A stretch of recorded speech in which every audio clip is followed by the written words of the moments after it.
Hi, everybody. My name is Eric Hines. I'm curator of Film at Museum of the Moving Image, and I welcome you to this week's Reverse Shot Happy Hour. This is the Reverse Shot Happy Hour for Wednesday, December 16th. Thanks for finding us. If you're here live or if you're finding us on YouTube later on, we appreciate your catching up to us. Also want to thank you if you're joining us from the New York area and you tend to come to the museum in person, and you've been staying with us during these times of mostly being limited to online. We thanks for hanging in. And if you're finding us from outside of the New York area, we really appreciate also your finding us. And we promise to continue to do the happy hours for the foreseeable future. And we also will continue to do online programming that acknowledges that you're out there and that you want to be a part of our community. But like I said, for the next bit of time, we will continue to be focused online, as will most of the film industry and film community. It's snowing right now in New York. It's very much winter. I think it's going to be a few months of spending a lot of time indoors. We will continue to try to keep you warm in various ways, and certainly your company is doing that for us. And with that, I will introduce the hosts of the Reverse Shot Happy Hour, the editors and founders of Reverse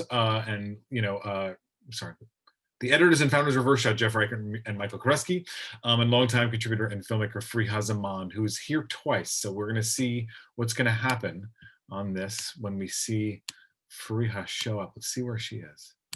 This is going to be exciting. I don't know what's going to happen. Zoom hijinks. I'm thrilled. This is what threw me. I'm in the middle of introducing you, and I see Farihah show up twice. Where is she? I don't know why that happened. I tried to make my background work, and now here I am with egg on my face. This is what was happening with mine. Now, I disappeared. I mean, it's beautiful. Yeah. Can I just be a spectral figure? I also truly don't know why the second background is there, but obviously this is not going to work. I think the public can only see 4 of us, and they're going to only see 3 of me, unless you want me to stay here and distract people while you figure out your screen, Farihah. But otherwise, I do think we probably want to see your face. Everyone, look at Eric. Look at Eric. It actually will not allow me to change it. Oh boy. Not kidding. Okay.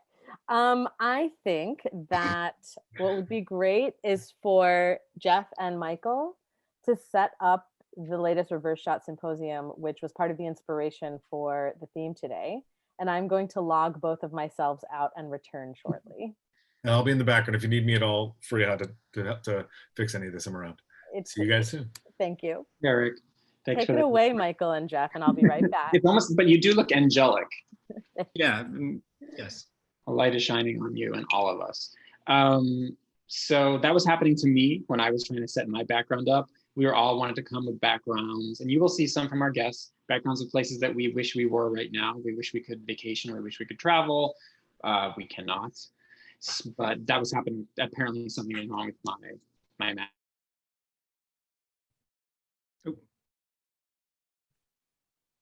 Did we just lose Michael? Blame Mac capability.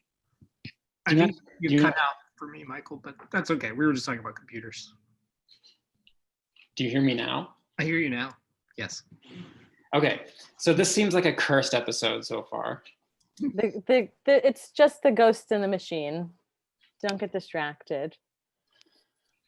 Well, okay. So speaking of moving and traveling, we moved to a new apartment yesterday, and there might be an unstable internet connection that I didn't know about, potentially. Okay, well, we'll work through this. We will work through this together. Were you able to talk about the symposium? No, all I talked about was you and your Mac not letting you appear. I have a lot of technical problems with my computer.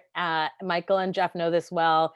They just very gently and appropriately tease me about it, and I take it weirdly personally, which I can admit in this public forum. So that's why they're being kind now. But normally it's like, oh my God, please get a new computer, Farihah. Yeah, please. But we should, before we move on, talk about, because the new Reverse Shot Symposium, which we posted last week, and that we'll continue posting essays from over the next month, is a good entry point to talking about some of the things we're going to talk about today. Jeff, did you want to start with that?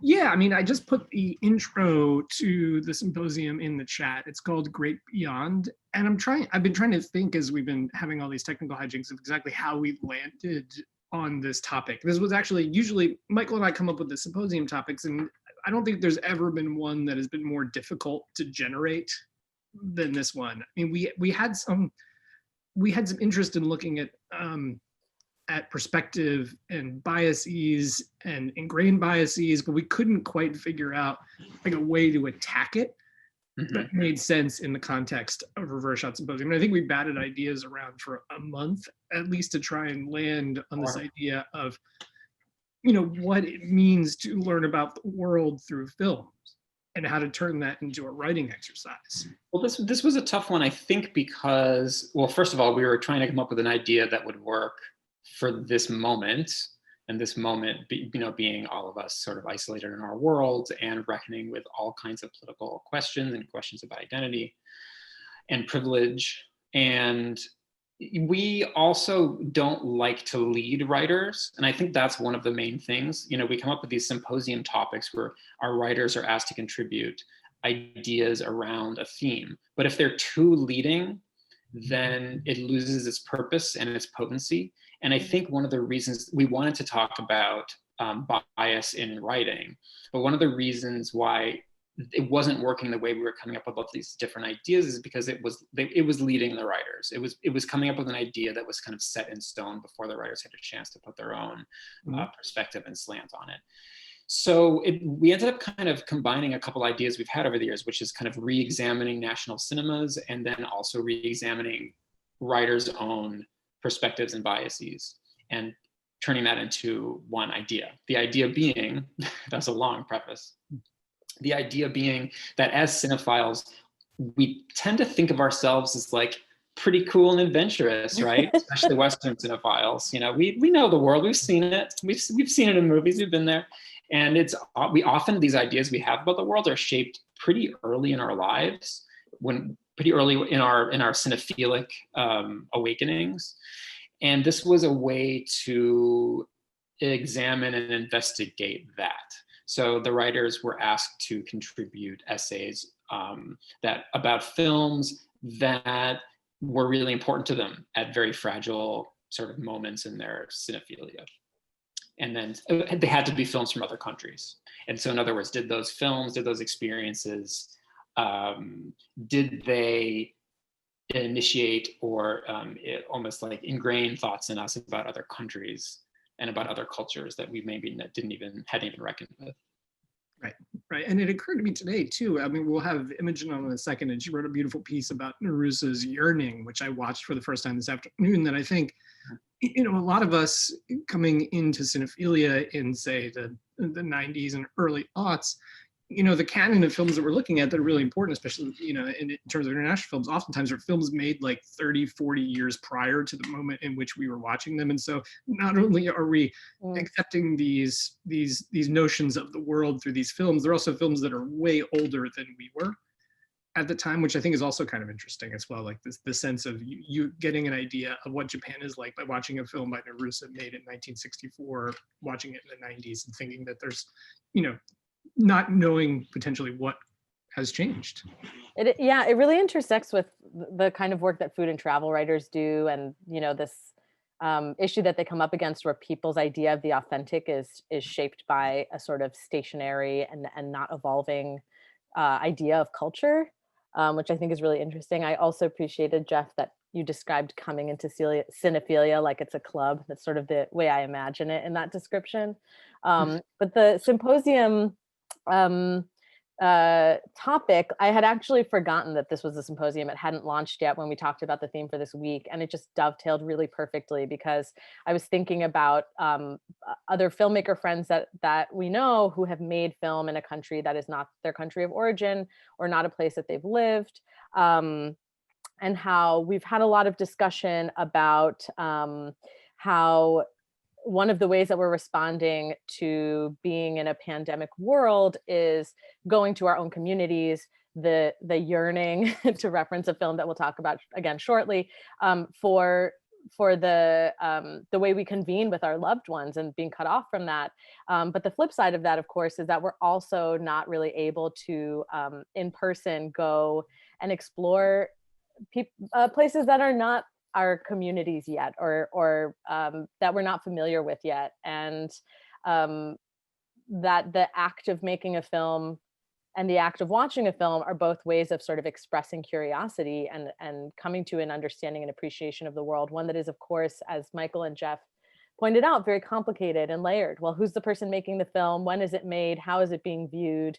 Perhaps it's just their perspective. And as a foreign viewer, we're taking it as sort of a gospel truth. I think back about articles that I've written at times in the past, cringingly,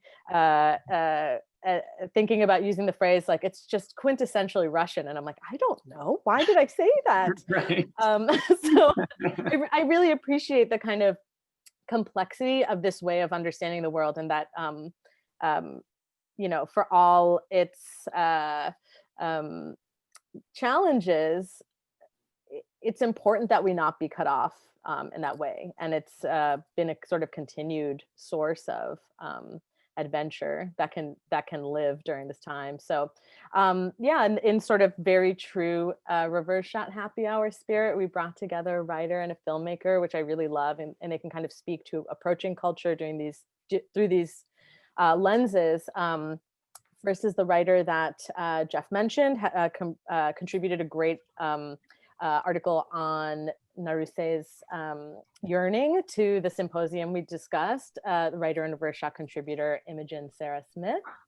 And then someone we've wanted to have on for a long time, a filmmaker currently based in Hong Kong, but who made the documentary Stray, which takes place in Turkey. Elizabeth Lowe, can you join us, please? Welcome, Imogen and Elizabeth. It's so nice to see you. I also want to set up that I'd had this like bright idea that everyone should use a background of the place they most want to visit next, and now find myself not only unable to do that, but like haunted by my spectral doppelganger. So I apologize for that, but I'm very happy to see your backgrounds. And can you tell us what your backgrounds are? My background is a street in Bologna, from a picture that I took a couple of years ago when I was at the Cinema Ritrovato Festival. So this is both, you know, yearning for travel, but also specifically film-related travel. Mine is a photo from Tehran in Iran. I think this pandemic, also my first time going to Turkey, kind of made me really want to explore the Middle East and Central Asia much more in a way that I've never. So yeah.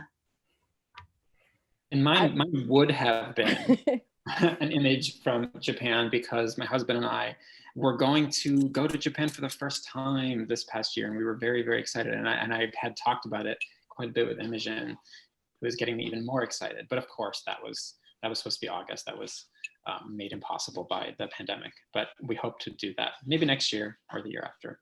And I guess because Michael and I are both fangirls, I had actually chosen an image from Turkey, partly an homage to Stray, which is such a beautiful film and such an interesting way to get to know a place. But I have definitely been thinking about like throngs of people. Now, obviously, Turkey is very varied, but I was thinking of Istanbul in particular, and my like comfort with being in a crowd and being lost in a crowd, and places where it's just a delight to sort of wander the streets. So I would love to go back. Yeah. How about you, Jeff? I think I know. Is that Hanama Bay? It actually is not. Oh, I'm looking for a photo of Hanama Bay, but this is just a generic tropical paradise. I wouldn't mind being. I could be pretty much any place tropical right now, as long as I'm near the water. I miss that very much. Well, like any good filmmaker, you found a nice stock footage stand-in for something you couldn't acquire. Yep, exactly. I should say before we start that, it's snowing outside right now in New York, and it's actually very lovely. And at this very moment, I don't want to be anyplace else, because it's the first snowfall in New York, and that's very magical. That's great. Elizabeth, maybe you could start by telling us a little bit about Stray and the process of making the film, how it took you to Turkey, and was that expected, unexpected? How did you find yourself there? Yeah, I had never actually been to Turkey or known much about Turkey at all prior to production of the film. And the reason why it was set there was we had originally envisioned the film as like a Michael Glauber style cultural comparison of the status of dogs and how it can change in different cultural contexts. And Turkey obviously has a really significant relationship with stray dogs, and that was our first stop. And one of the most fascinating stories that's not actually in the film, that's kind of background knowledge, is that as the Ottoman Empire was crumbling in Turkey in the 1900s, a British diplomat went to Istanbul, got chased by a pack of stray dogs, which were thriving in these Muslim communities. And he died. And so the British government forced the Turkish one to round up all their dogs, not unlike the plot of Wes Anderson's Isle of Dogs, which I feel like must be based on this historical event that happened in Turkey, where they exiled all the dogs to a nearby island to starve to death. And shortly afterwards, all these huge fires broke out and World War I happened. So a lot of Istanbulites saw the exiling of the dogs as like a curse on the country. And then over the next 100 years, they've fought for the rights of dogs to be able to roam freely. And that was just a really moving story to me, and something that, speaking of going to foreign countries countries that are foreign to us, that's a concept that I was not familiar with, having grown up in Hong Kong and spent a long time in the United States. This was a country where you couldn't euthanize any healthy stray dogs or even hold them in captivity. And even when you vaccinated them, the government had to return them to the spot where they were picked up. And that had such a profound impact on me to realize, oh, here's a society that is often maligned by the West for being inhumane, that actually has like really radical and progressive policies around stray dogs and stray animals. And so that's what took me there. And it's really interesting because we talk a lot about how we're shaped by our environments and community values, but we've all experienced this moment where you hear something like that, even just something as simple as a story that just connects with your values and that you cannot find in your existing community. Yeah. And I think that's why, like, I feel, especially even in this pandemic, frustrated because I want to go to countries that are totally foreign to me and whose cultures I didn't grow up with, because I find my own cultures, whether it's American or Chinese, so lacking in its relationships towards nature, which I think is like a really important one that we have to sort of break out of our existing one with it. And I don't see it found in at least in either of my two dual sort of cultures. And that's what made me want to go to Turkey. And that experience in Turkey is further sort of driving me to want to go to cultures that aren't my own, that maybe have more wisdom to share about these kinds of issues. Can you talk about the first few weeks or even days on the ground? Like, you had this idea, I'm sure you researched and maybe you went to do some preliminary shooting, but what is the actual experience of, what you research versus how you come to know the country on the ground and being there and filming? Yeah, it's so interesting. Like, I wouldn't have been able to make my way out to Turkey without bringing on board my Turkish co-producers, Zeynep Koprulu and Ceylan Çarhaglu, who were indispensable to the production. And the first time I went out for the scouting shoot, we kind of did all this research, this pre-production of like connecting with all the animal shelters there and all the dog people there. But we really found that way of sort of relating to the dogs, the footage didn't feel authentic. And really the second time we went back, we realized we just had to embed with the dogs and let the dogs sort of lead us and not try to pre-produce in this top-down way. Because one of the concepts of the film was, can dogs take a pulse of what's happening in Turkey as a society and the world by extension, because Turkey occupies this space between Asia and the West, where so much was happening. They were struggling with terrorism, with the influx of refugees and rising authoritarianism.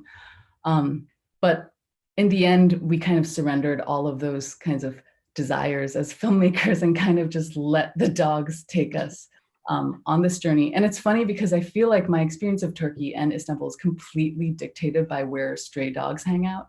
So I've never actually been to any of the, the classic iconic places like the Sofia Hagia, or I've never been to a Turkish bath, which I've always wanted to, like all the things that, you would do when you go to a country like that. But I haven't had the opportunity because we were constantly shooting or following dogs around. I wonder to what extent, so you probably had an idea in your mind of what Turkey would be like before you went there, but how did that change over the course of filming? What kinds of things surprised you? It's interesting. I didn't actually have any sort of preconceptions about what Turkey would be like. I think racially, it was really interesting to see the spectrum of the way people looked, very European or very just many different shades. And that was really fascinating. People didn't necessarily identify as white or not. And then I think for me, it was more, rather than like a cultural shock, it was in the concept of the film that I thought making a film about stray dogs would be sort of devastating and a little bit sad, and wondering about questions about what it's like to live without love, all these ideas that I grew up with because of my relationship to dogs, because of how I think dogs should exist in the world, which is through pet ownership and through belonging to a specific family. And so going to Turkey and experiencing the way that they communally raise dogs, and dogs don't belong to anyone, and yet they're thriving, that was really sort of feeling, that felt like my mind was being decolonized. And when I would talk to people, I would tell them like, oh yeah, in America, like we kill millions of dogs every year if they're not able to find a home. And like Turkish taxi drivers would be shocked and appalled by that. And then they would be even more upset when it would be revealed to them that it was considered that societies like theirs that allowed stray dogs to sort of be on the streets were the inhumane ones. So that was a really sort of interesting experience for me to grow and to realize the shortcomings of my own worldview. It's fascinating what you say about the double removal perspective, right? You have this other culture, and then within that culture you have, this animal subculture in a way, and it's really it's fascinating. While I was talking, my dog was poking me. She must have known what the topic was. She kept walking up and nudging me with her nose, which never happens during happy hour. So I thought that was very interesting. She also knows the D word, so she knows when she's being talked about. But I can't wait to see it. And by the way, congratulations also after the Cinema Eye Honors nominations. So thanks. And I think it's no coincidence that your dog is there. I think I've learned that dogs know so much more than we give them credit for. This is true. She's looking at me right now. Anyway. Should we put her on the show? She'll ham it up. Maybe when we toast. Maybe she can help us toast. This is all kind of mind-blowing to me because I was in Istanbul exactly 2 years ago for the first and only time, but I was so focused on the cats. To me, it was all about the stray cats, and I did see there are dogs as well, but it is completely unlike anything you've seen before in terms of all the animals, that they're existing in a way that is somewhere in between being a stray and being, they're clearly really cherished and cared for and confident. And it's very unlike the experience you have with, stray or feral animals here. And it creates such an amazing feeling in the streets just to have that presence of animals who are really inhabiting the streets in a very comfortable way. Part of the portrait being built in Stray is the idea of an animal being part of a community and retaining agency, as opposed to, like you described the word ownership, which is a lot to unpack. But I think that comes through so strongly, and I think it bears sort of explicitly saying that it's very much from the perspective of one canine character in particular. And like Michael said, it's incredible to think like you're learning about the country, and then you're learning about the country specifically through the eyes of, again, another sort of community that you're learning about. I'm curious, Imogen, how you sort of responded initially to the symposium prompt. Like, what was the thought process that got you to Yearning in particular? Well, it was very interesting to hear you, Jeff and Michael, hear you talk through the process of coming up with this prompt. I mean, it did seem like a complicated subject, you know, and I thought immediately of Japanese, that I wanted to do something with Japanese cinema, because I feel like it's the one that I'm most conscious of, certainly for myself, but I feel like just in general, there's this way that Western writers are lured into talking about Japanese culture. And, you know, it's with a lot of fascination and you know, obsession, but with this getting into talking about cultural concepts that we've learned about and making all of these assumptions and generalizations. But I was a little bit dubious at first about whether it would really fit into what you were looking for, because you were talking about getting to know countries through the movies. But I have been actually going to Japan for 20 years pretty regularly, because as I mentioned in the essay, I have a brother who lives there. And I feel like there's been this curious kind of parallel track of my getting to know Japan as a country, going there, spending time there, and my whole relationship with Japanese cinema, and that the two don't necessarily always interact that much, partly because, as Jeff, you were mentioning, the films that I'm looking at and writing about are so often films from the 50s and 60s. It's a very different world. Of course, among those, many of them are also period films. But also, I do realize that my learning about Japanese cinema has been so filtered through Western writers who've, there have been these certain Western writers who have been the authorities in sort of introducing Japanese cinema and introducing all of these concepts that then become the sort of furniture of our minds in thinking about Japanese cinema and Japanese culture. And so that was where I was really interested in unpacking what, the extent to which my experience of these films was being sort of shaped by this at a remove kind of knowledge of the culture, even though I also do have direct experience of being there. And I don't know about Yearning. I mean, it wasn't maybe the most obvious choice. It's not one of the most sort of well-known, commonly seen films. It's not a set in the feudal era. It's not a period film. But I've always been particularly drawn to sort of post-war Japanese cinema and the way that it specifically addresses the experience of women and this tradition of, films really about everyday life and ordinary people.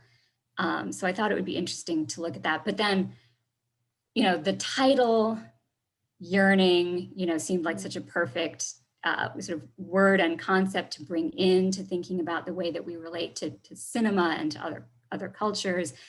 And then, of course, as I write about in the essay, I had the experience of discovering that English title has absolutely no relation to the original Japanese title of the film, Mirareru, which means something completely different, which is to sort of fall into disorder, or to become disheveled or confused or disturbed, which is a word I'm now just fascinated by. But that became a perfect way also for me to think about what assumptions you make, especially looking at films in languages that you don't speak. And I do at least have access to people who are, native or fluent Japanese speakers. So I often will go and ask, what does such and such actually mean? And I feel like I learn so much from that, but it really is,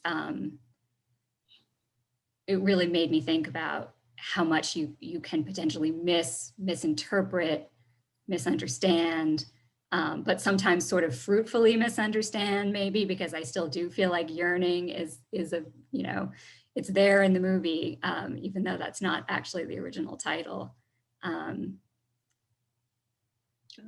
was going to say, on one thing that you said, there are so many things that I want to talk about, but I'm really fascinated by the idea of these, you know, Western scholars who have become the ambassadors, in a sense, to scholarly readings of Japanese cinema. This is not true only of Japanese cinema. It's a lot of Asian cinemas in more recent years. You know, we have, like, you know, people like Tony Raines and Chuck Stevens, but you know, we're talking like Donald Ritchie and Joan Mellon, and these writers who you grow up as cinephiles.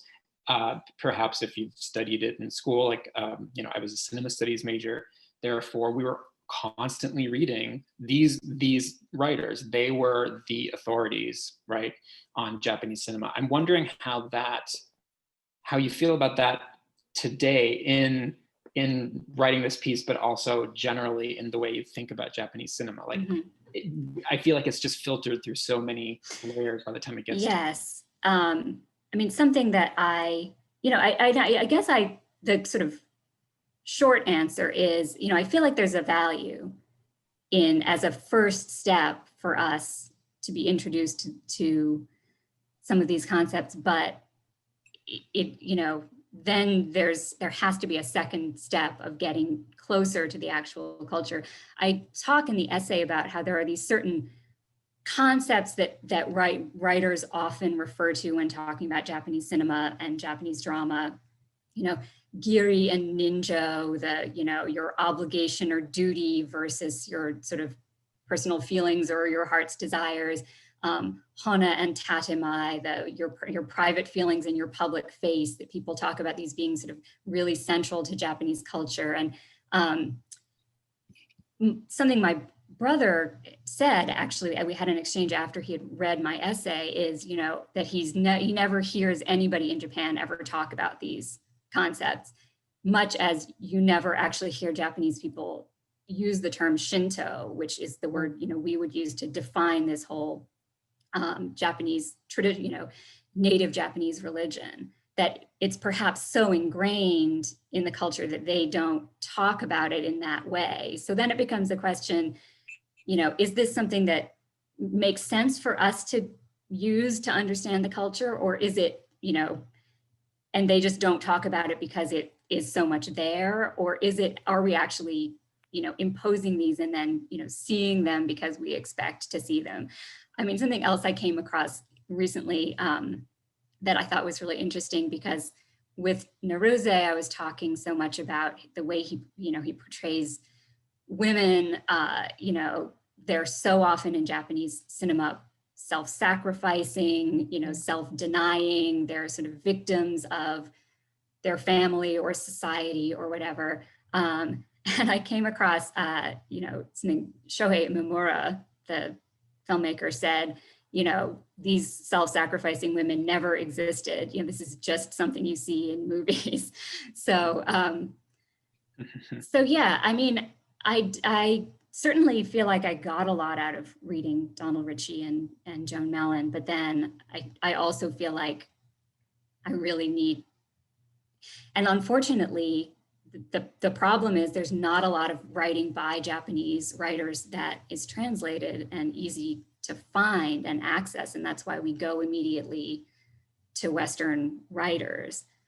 Yeah. You might be amused to hear, Imogen, that when I was in college, I was the vice president of the Asian Film Club, and Donald Ritchie came to visit, and we got to take him out to dinner, and we went to Max's Memphis Barbecue for wing night. And then, because my school is in such a rural location, he was like, I live in Tokyo, and this rural area freaks me out, and I don't want to sleep in this house alone. Will you sleep over? Like in a guest room. Really?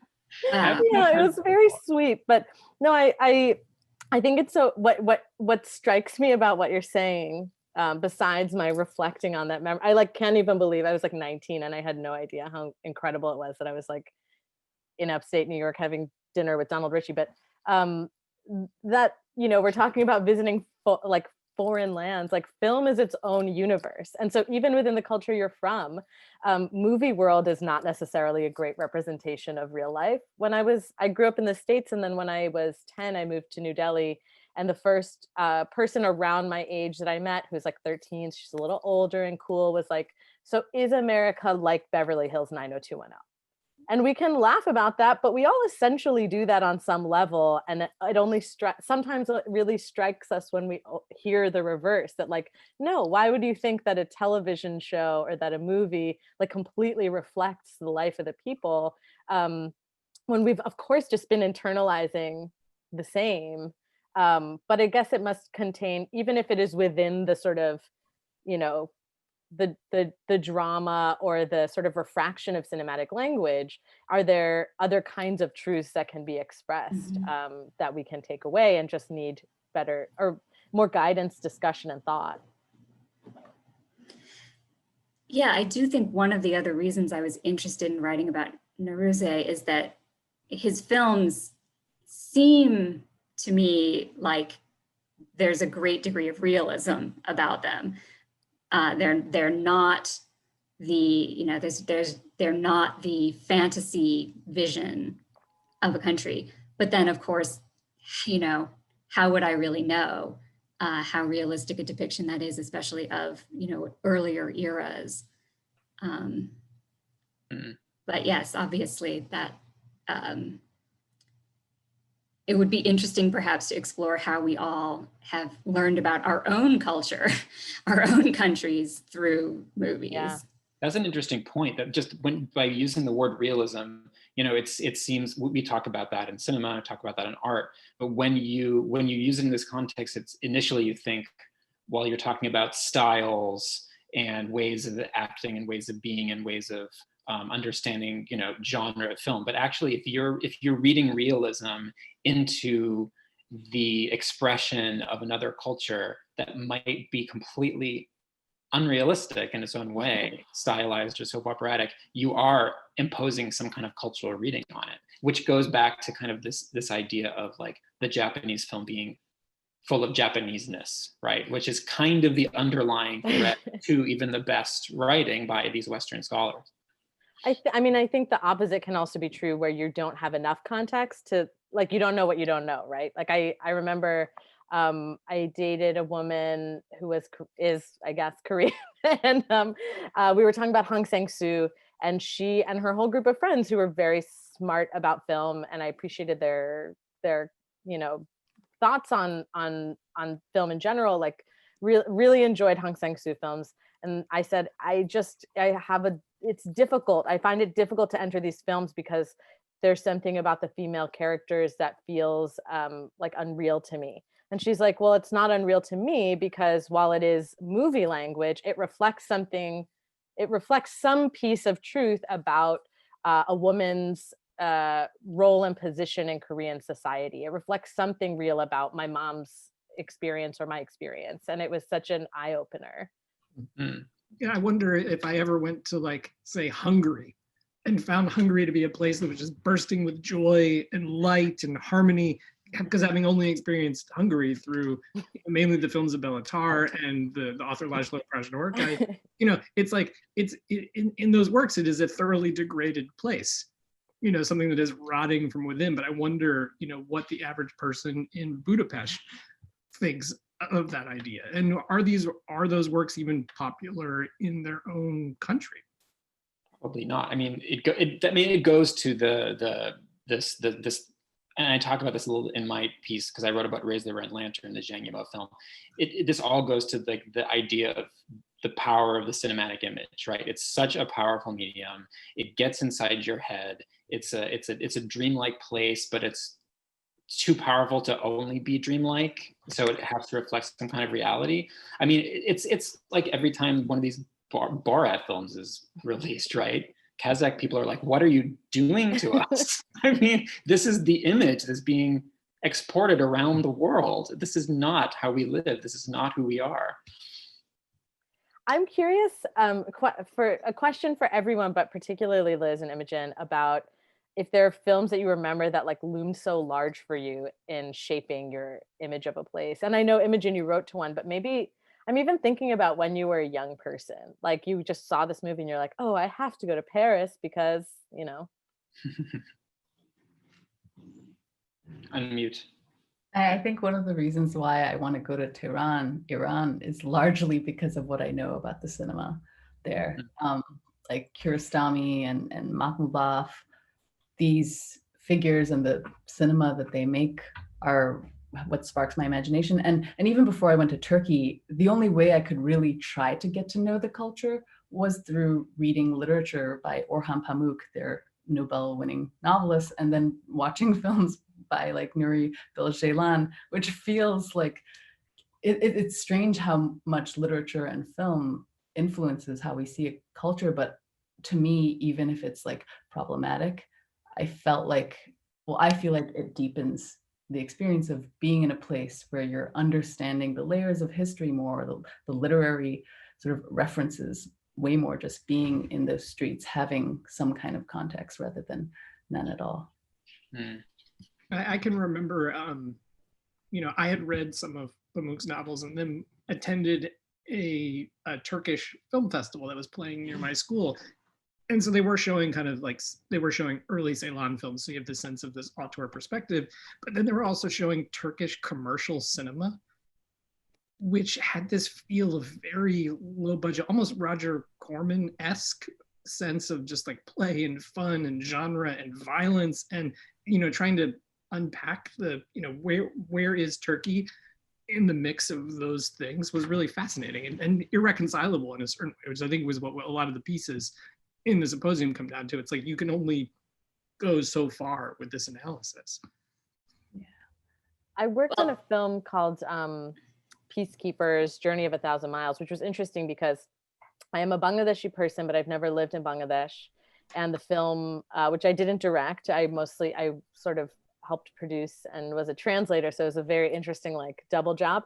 But so I was like refinding and reconnecting my relationship to Bangladeshi identity and culture, and understanding that anew through people who had very different kinds of experiences than my parents, for example. And then they deployed to Haiti and spend a year in Haiti. So it's again, kind of the like interesting, like double perspective shift that we were talking about with regards to Stray. But I remember flying when they deployed, we flew with them in this like UN chartered plane. They were a UN police force, one of only 2 all-female UN police forces in the world. And when we crossed the Atlantic, they all started getting super excited and were like, oh my gosh, that's where the Titanic sunk. And I was like, I just had never considered that for many of these women, it was the first time they'd flown at all, let alone it's extremely far, right? Like not all of us have necessarily traveled that far in our lives. And why wouldn't that be the thing that they remembered? And then they started talking about the movie Titanic. And it's just, it was, it's not that that's so surprising. I just didn't know that is the ultimate touchstone in every way culturally for this body of water if you didn't grow up here, or at least in Bangladesh. Yeah, I remember growing up in Hong Kong. Oh, Imogen, did you want to? Well, I was going to answer Farihah's question, but actually, I just want to go back to Jeff, what you were just saying about Turkish commercial cinema just made me think of a new documentary that I would really recommend to anyone to try to track down, called Film Farsi. It's by Ehsan Koshbakt, whom I know because he's one of the directors of the festival in Bologna.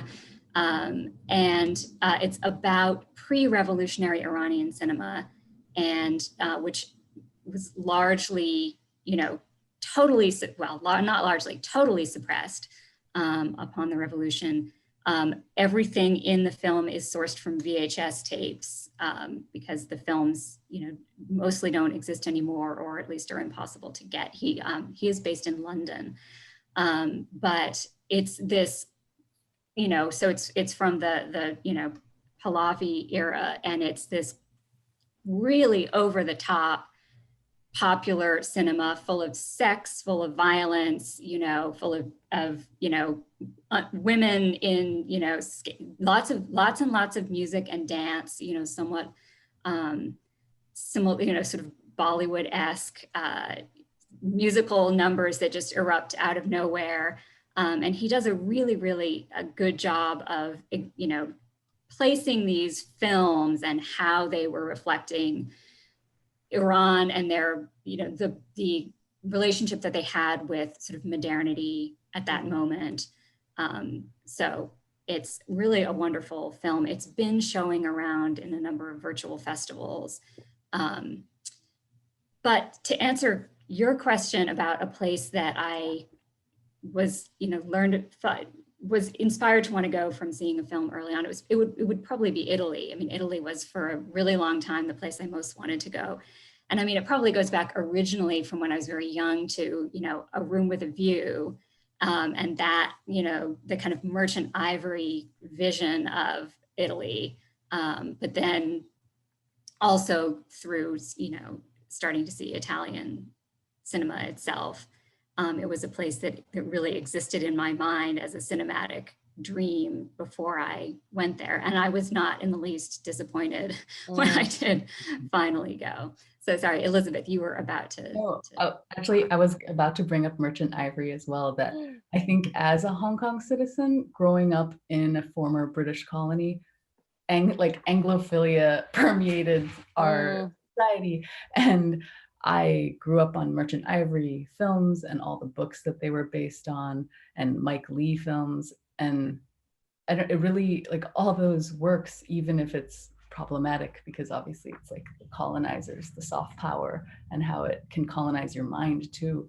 But yeah, I don't really know how to reconcile that, the beauty that's in those works, and the lingering impression of these places that I've never spent extended time in, England, obviously I haven't been to Iran, but yeah, it has this impact. Your story, Imogen, reminded me that I had never, as a very young person, had any particular interest in visiting Europe. I just was much more sort of Asia-centric in my dreams. And in high school, I watched Stealing Beauty, which sort of other difficulties in talking about the filmmaker aside, I totally forgot that would, I asked the question without having an answer of my own. And I was like, oh my God, I was obsessed with the idea that if I just make it to the Italian countryside, I'll definitely be showered with suitors and sculpture and days getting stoned by the pool. It just the sense of place loomed so large. And it wasn't even an intellectual thing where I was like, oh, that must be what Italy's like. It just struck me in my I want to live an artist's life one day soul. It's that artist's life that you're talking about that always has appealed to me the most. It's kind of, the place has always kind of been irrelevant to me. If there is some depiction of a writer or an artist living some sort of secluded life somewhere, whether it's usually Italy, or it's somewhere not in Paris, but somewhere else in rural France, or the UK, or even or elsewhere. There have been portraits in Japan as well, where I just feel like I need that. I'm speaking of yearning, I'm yearning for some kind of escape. Escape for me has always been some kind of isolation, which is really strange to talk about now in this time of isolation, when all I'm yearning for is connection. It's really flipped me on my head to a certain extent. Living in New York, we used to go out and just run into strangers constantly. And even if you don't talk to them, you're connecting with your eyes, you're making these unspoken pacts all day long with the most minute of expressions. And it's the fact that that's gone, not even, barely even riding the subway at this point. I just feel like it's completely changed my demeanor. I'm wanting that more combustible urban experience now, which is so different from what I used to crave. Well, we've had to totally reshape our body language. It's no longer the polite thing to say with your face and eyes, I'm letting you in, come near me. What you're saying with your whole face, eyes, and body is I won't touch you. I am maintaining distance. Liz, what were you going to say? No, I was Oh. going to say, actually, so I moved back to Hong Kong, or I'm temporarily here just a month ago. And the experience of being, because I had been in LA since the pandemic had begun and had basically been in quarantine. And the experience of just being around throngs of bodies in an urban space, I was so grateful for that kind of communication, that the unspoken pacts that you're talking about. And something that I responded to you saying, Imogen, about sort of when you're writing about Japanese cinema, or like all the way that the language can change as it's being translated, that was something that I really responded to, because in Turkey, I didn't understand obviously a word of Turkish. And yet I was filming all these conversations that were happening around the dogs that they would overhear, and then only discovering what they were saying in post-production as they were translated and transcribed. And to me, that was like a really wonderful experience, like such a privilege to have that compartmentalization of the experience of not knowing, and then and having to rely on this sort of physical, nonverbal body language to navigate through a place, and then in the end having the technology and the people and the knowledge to deepen those moments. Yes, I mean, that really makes me think about, especially my first visits to Japan, and especially when I would actually go out just by myself, you know, riding the trains and going places by myself, couldn't, you know, understand anything that I was hearing, and how really kind of wonderful it felt. And it was a kind of, you know, it was being around people, but feeling isolated, but somehow in a good way. And I mean, I think the strangeness, that you know, thrill of being somewhere that is really strange and foreign, provided you feel at least, you know, secure enough that you're comfortable, is what one of the things we're all missing so much. And so there is, as much as we're talking about this sort of how we feel, you know, responsible, obviously, to try to understand, you know, the cultures that we may be writing about or making films about, in a, you know, that we're not coming at it with biases or coming at it from a, you know, this Western perspective. There also is something really wonderful about being somewhere that where you don't understand what's going on, or where you can have this outsider's relationship to it, and there's such a value there. But Michael, when you were talking about the sort of what you were yearning for, I mean, my favorite pandemic discovery has been the films of Shimizu, Hiroshi Shimizu, his 1930s films. He was a Japanese director who would travel around Japan, and he would bring a few stars with him, but then just sort of make movies in a very kind of spontaneous way, based around the places that he was, using a lot of people who were there, and kind of coming up with the stories on the fly. And they have this spontaneity, they're full of movement, and they're almost always about strangers, these kind of intersections between strangers at mountain resorts or on a bus. Mr. Thank You is my favorite. And it was like everything that I was missing. It was, you know, having these interactions with strangers. It was sort of being in motion. It was being somewhere new. It was this sense of spontaneity. So those were really, you know, hitting my sweet spot during the quarantine. That's a great recommendation for people to check out. And Hiroshi Shimizu and Mr. Thank You is just such a delight, with this power that sort of sneaks up on you. I think when you say that it took place in the 1930s, and it's like a little bit documentary in its approach, because it's a few actors going to places, that's really fascinating to me, because that's happening at the time of World War II, when Japan was invading China. And I wonder if that's like referenced at all. Sort of pre-imperial era, actually. I think they're before cinema really changed with the coming of the war. Yeah. But that is fascinating. If it was, it is always fascinating to see films from the 30s in, you know, places like Germany and Japan, and think about what was going to be happening in the next 10 years. Yeah. feel And like we whether never- those narratives are playing to a nationalism or feeding and fueling that sentiment. Well, actually, this and the mention of film Farsi remind me of Mariam Ghani's What We Left Unfinished, which I also think is an interesting film dealing with, it uses archival material around these 5 sort of communist era Afghani films that were commissioned by like really experienced filmmakers, and they were never allowed to complete them because of the sort of political shifts that were taking place, just in terms of like thinking about a particular place in a particular era, the layer of sort of a filmmaker's viewpoint on top of that, and trying to parse through that and its combination with sort of returning to the filmmakers who worked on it at the time. But I was also going to say that we didn't get to speak to the entire category of films in which somebody goes to a foreign land and we sort of see it through their eyes throughout. It's like us trying to learn about the country through a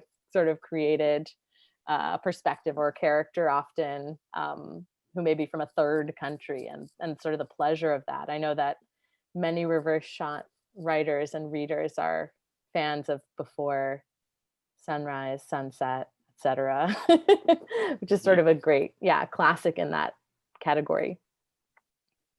The Henry Jamesian way, in a way. Eric has reappeared, just so everybody knows. Usually, everybody look at Eric. it's wonderful. I was gonna say, as regular viewers know, it's always wonderful to see Eric, but it's also a little poignant because it means that our time is running short. And Eric, you always have something great to add about the topic. What's an example for you? If something what Farihah was just saying makes me want to have that second hour to talk about that, because it's such a rich terrain. Stranger comes to town.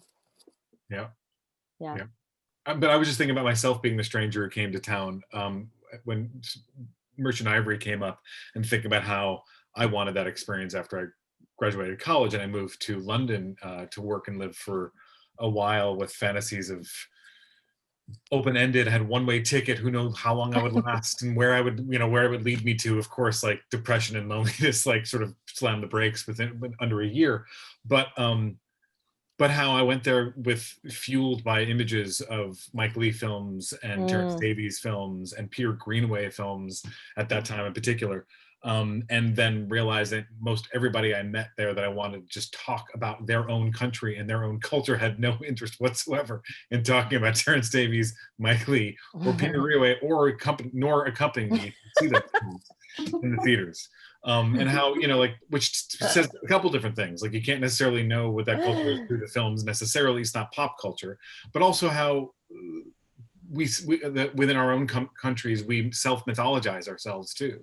That it's some artists pay attention to with precision to what our culture is, but on a day-to-day basis, that's not necessarily even our own vision of what our country is. And England, I think, is pretty fascinating on that regard. Its own sense of itself is as interesting as what it actually is.